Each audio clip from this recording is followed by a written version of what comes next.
풍랑 가운데에서라는 제목을 정했습니다. 마태복음 14장 28절에서 33절 말씀 본문으로 해서 함께 하나님 말씀 나누고자 합니다. 오늘 말씀 예수님이 물 위를 걸으신 이야기 가운데 한 말씀을 함께 읽었어요.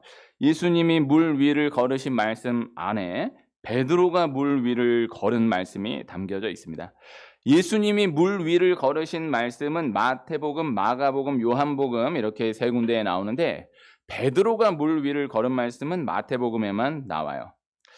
예수님이 보리떡 5개와 물고기 2마리로 5,000명을 먹이신 기적을 베푸신 이후에 제자들은 먼저 배를 타고 건너편으로 가고 예수님은 산에 올라가서 기도를 하셨습니다.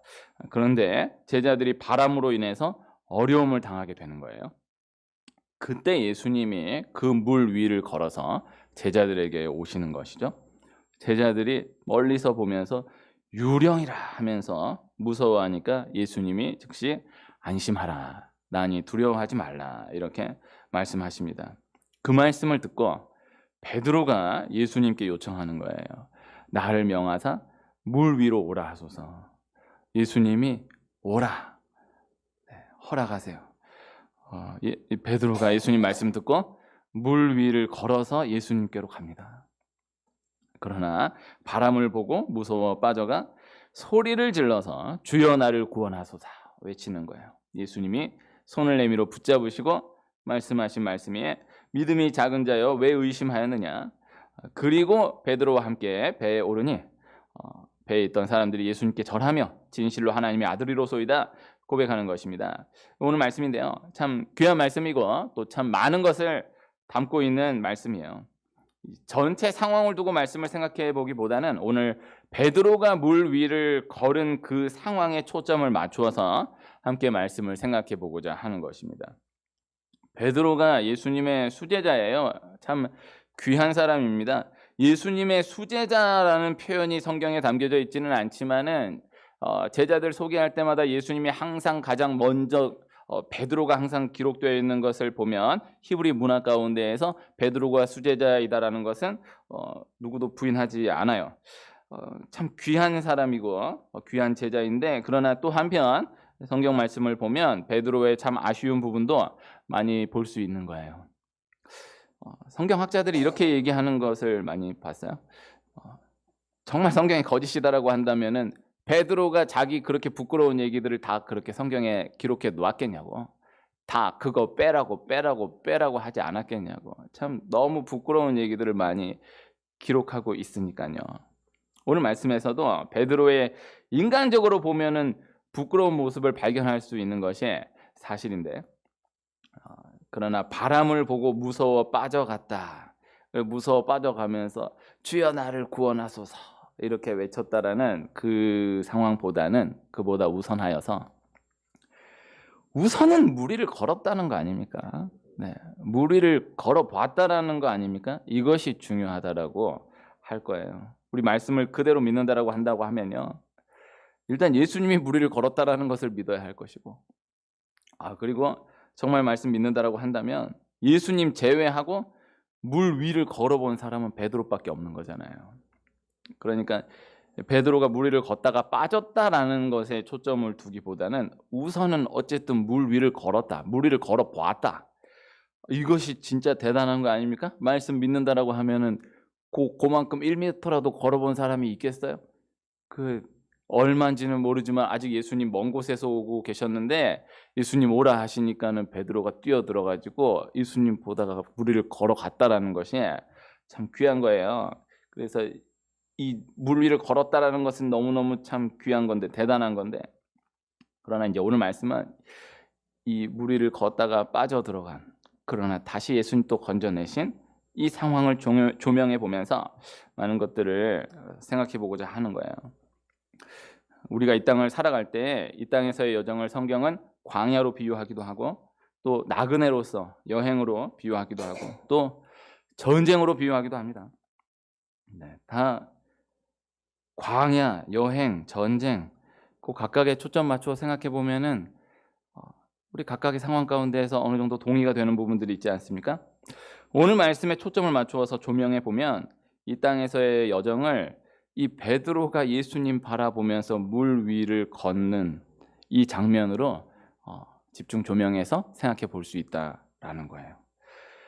그런데 오늘 말씀 보면은 그저 물 위를 걷는 게 그냥 잔잔한 물 위를 걷는다라는 것도 이게 인간의 생각으로는 불가능한데, 그냥 잔잔한 물 위도 아니고 바람이 거스르는, 물결로 인하여서 고난이 심한 그러한 물 위를 걷는 것으로 생각해 볼 수 있다라는 것이죠.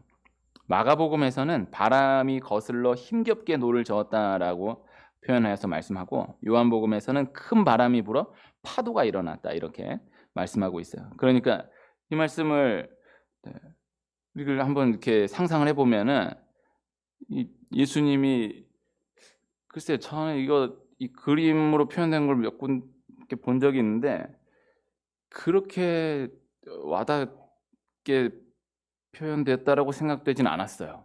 이 말씀을 이렇게 묵상해 보면은. 그러니까 바다가 사실 바다도 아니죠. 어쨌든 그들 문화로서는 바다가 잔잔한 가운데서 예수님이 진짜 제자들이 표현한 것처럼 유령과 같이 이렇게 온다.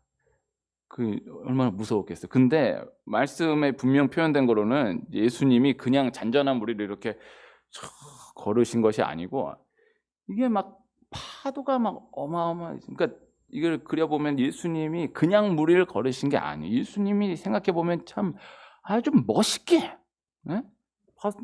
이러면서 이제 이게 그렇게밖에 이 말씀을 그대로 생각해 보면은 그럴 수밖에 없는. 파도가 어마어마하게 치는 그 가운데에서 예수님이 파도를 타시면서 이렇게 걸어오시는 거예요. 그러니까 베드로도 어쨌든 우선 그 파도가 이는 그 물 위를 걸었다라는 거 아닙니까? 그 잔잔한 물 위를 걷는다. 예수님 오라 그래도 그것도 지가 먼저 요청해가지고 나를 오라고 해주세요라고 해서 그 잔잔한 물 위를 거는 게 아니라 파도가 있는 그 물 위를 걸었다. 이게 오늘 이 말씀이 우리에게 주시는 말씀이다라는 거예요. 우리의 삶을 그렇게 생각해 볼 수 있다라는 거죠. 물 위를 걷는 것만으로도 이게 참으로 아슬아슬, 이게 우리의 삶 가운데 지금 완전 초월적인 것인데, 그냥 물 위를 걷는 것도 아니고 파도가 일어나는 물 위를 걷는 거예요. 중요한 것입니다. 베드로가 물 위를 걸었다라는 것입니다.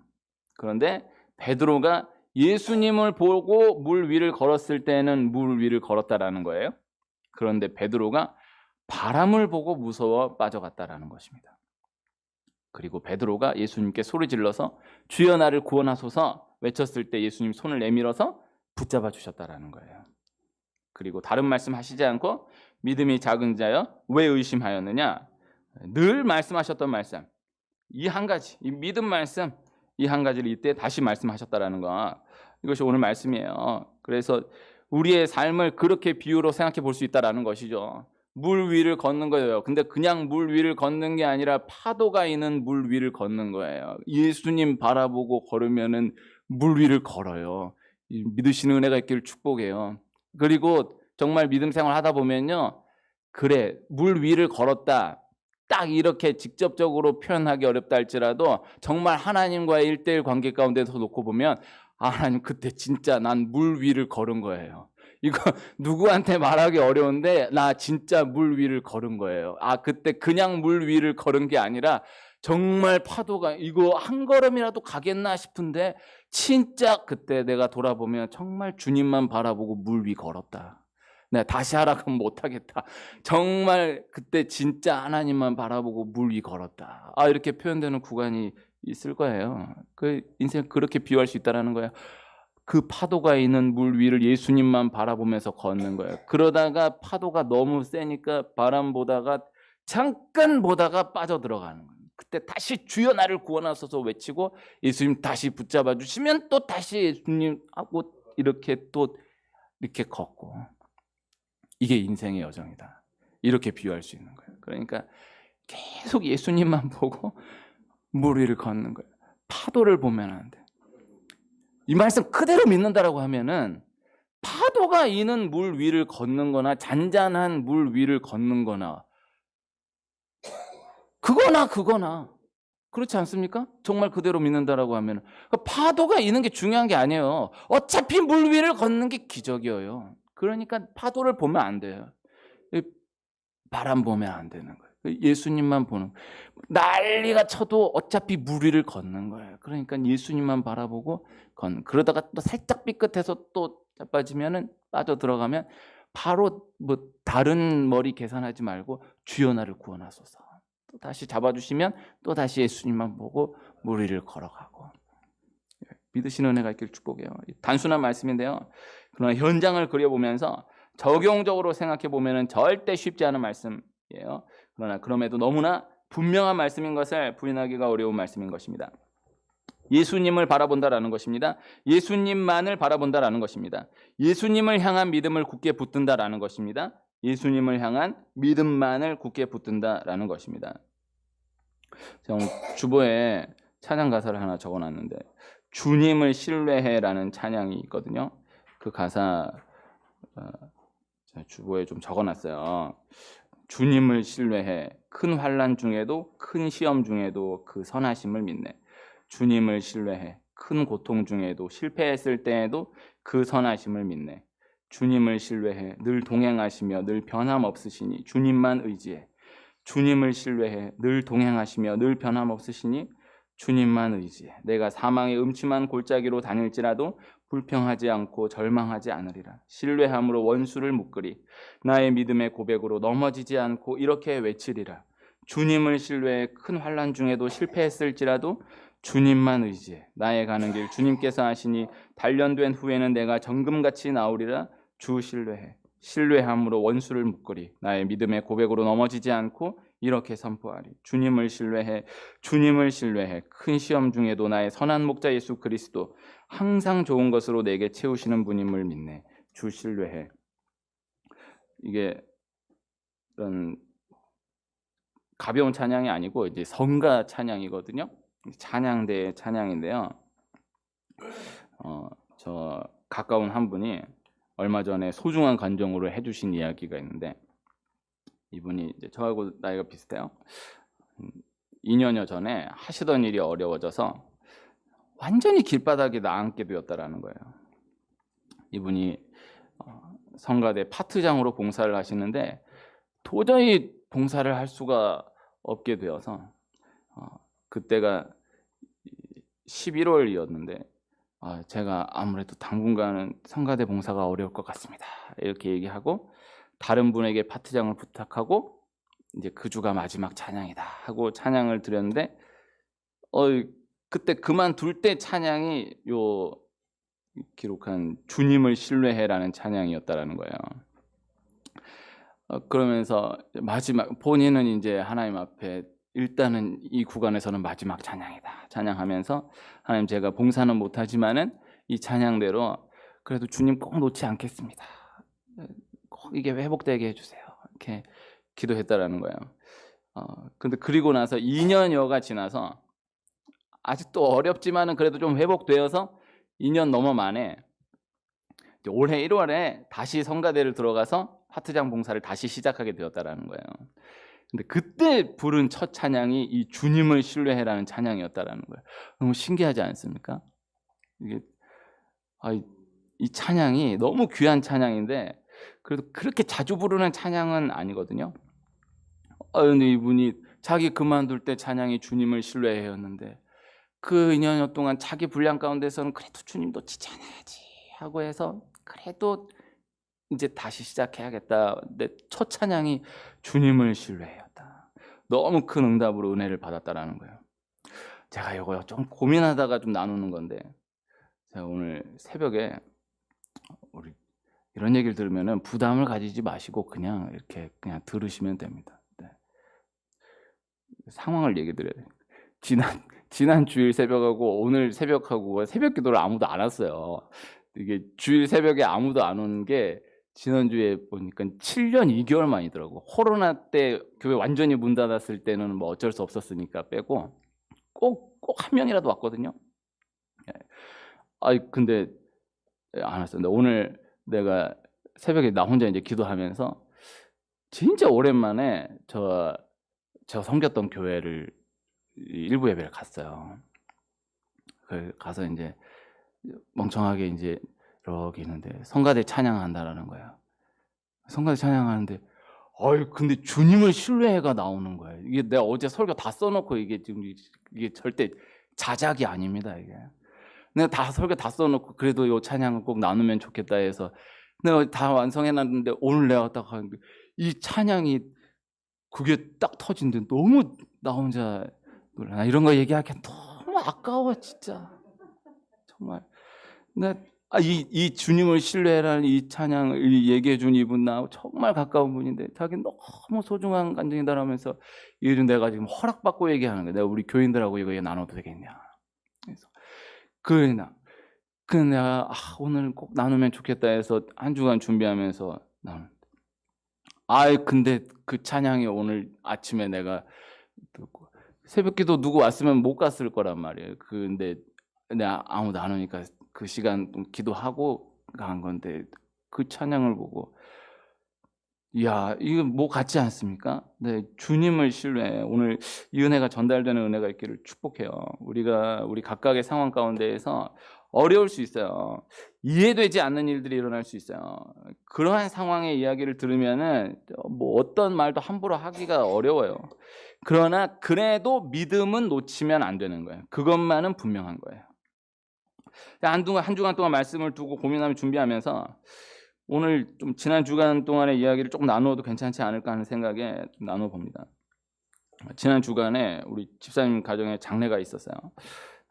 몇 주 동안 함께 기도해 오고 있었는데 바로 그전 수요 기도회 때까지도 좋아지고 있다라고 하셔서 기도해 주셔서 감사하다고 이렇게 말씀해 주셔가지고 좀 좋은 마음으로 기도하고 있었는데 근데 바로 지난 주일 오전에 돌아가신 거예요. 그러니까 바로 그 수요일이니까 며칠 전이잖아요. 그렇게 얘기를 하느니 마음이 쉽지 않았어요. 근데 그날 오전에 바로 그 시간에 저희 집안에 이제 장례가 또 하나 있었거든요. 제가 지난 주간에 꼭 다녀갈 장례가 많았어요. 요새가 이렇게 많이 돌아가시는 때인가 봐요. 또 아주 중요한 장례도 하나 있었고 지난주 뭐가 많았어요. 이게 저 바빠요. 제가 이래봬도 진짜 지난주가 엄청 바빴어요. 정신이 없었어요.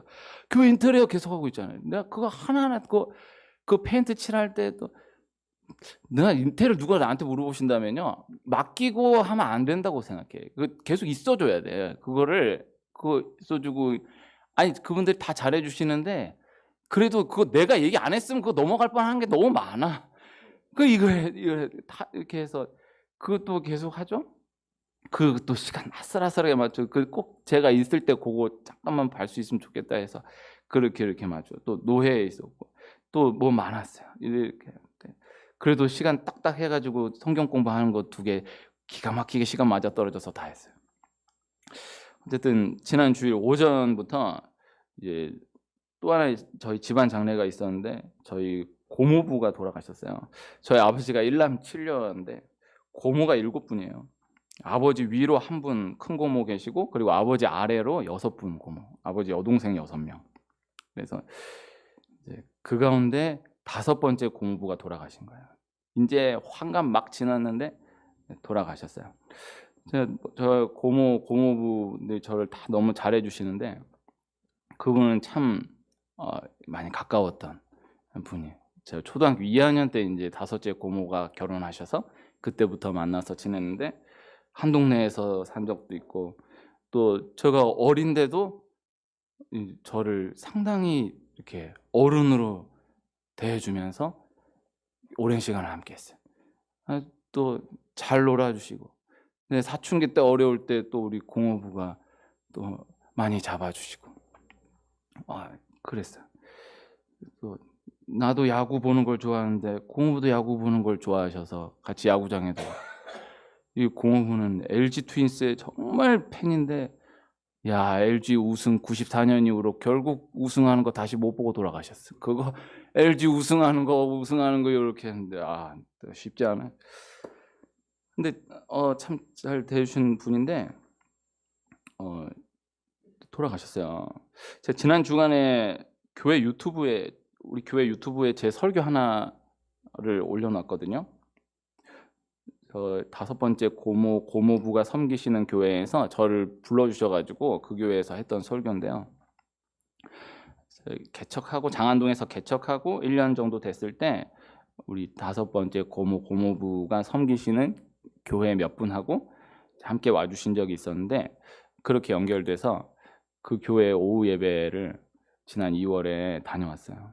그래서 이 설교 준비하면서 그 목사님께 허락받아 가지고 이거 우리 교회 유튜브로 좀 옮겨도 될까요? 해서 허락해 주셔 가지고 옮겨놨어요. 그 이야기를 자세하게 다루기는 어려운데 한번 괜찮으시면 들어보시면 좋을 것 같습니다.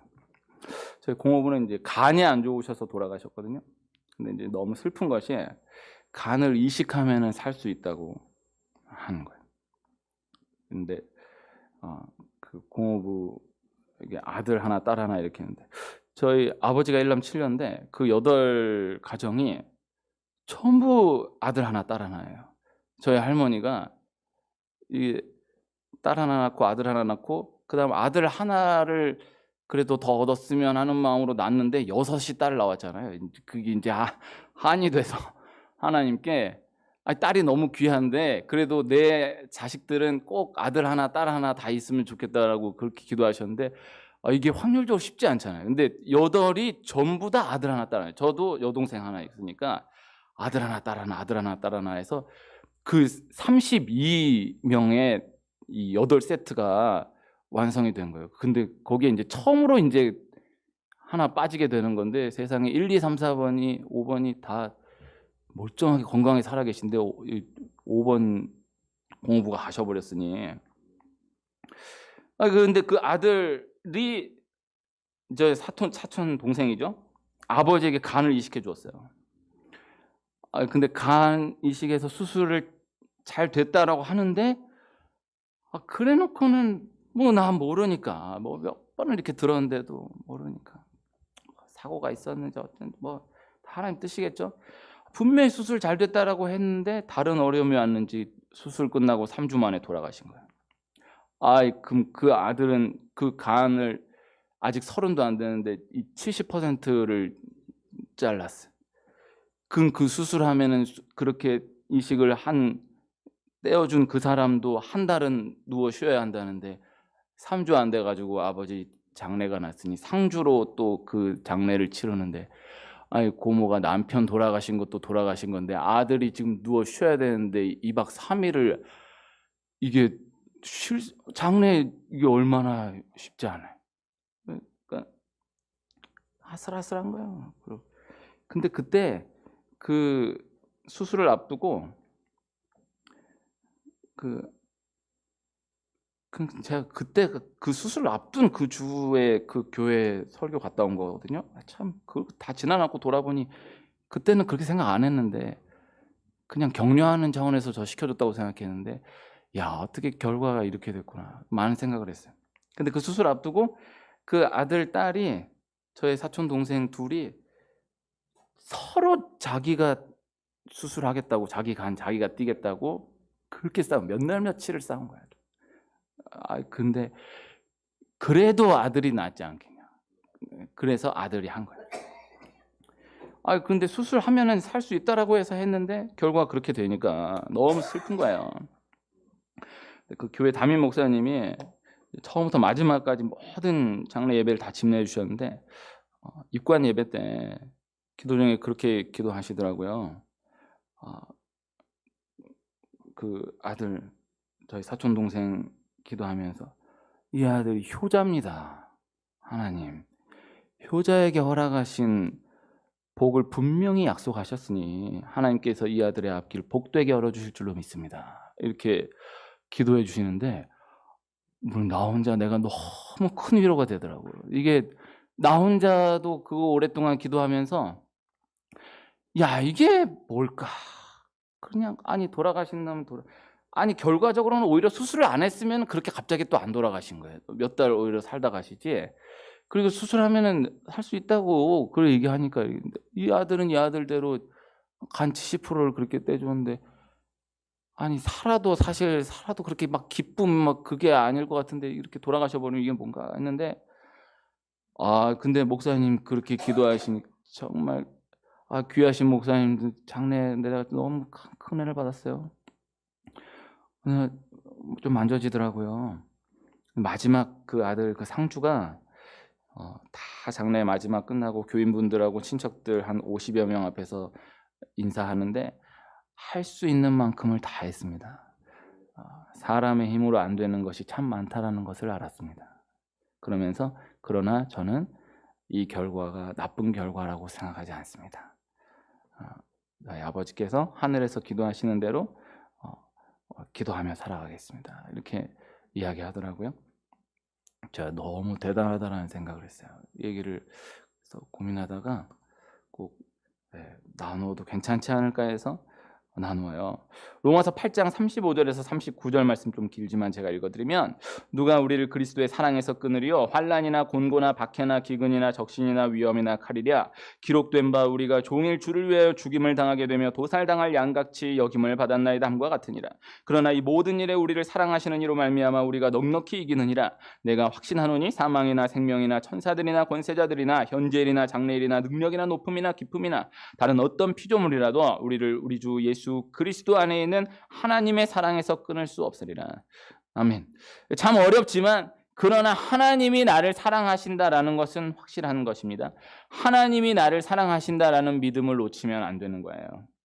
부활절 이후에 성령 강림 주일을 향해서 달려가는 구간을 함께 지나고 있습니다. 예수님 다시 살아나신 거예요. 예수님이 부활하신 거예요. 우리가 알지 못하는 하나님의 뜻이 있고 우리가 알지 못하는 함부로 단정 지을 수 없는 하나님의 이야기가 준비되어 있다는 말씀을 다시 전달해 드리는 것입니다.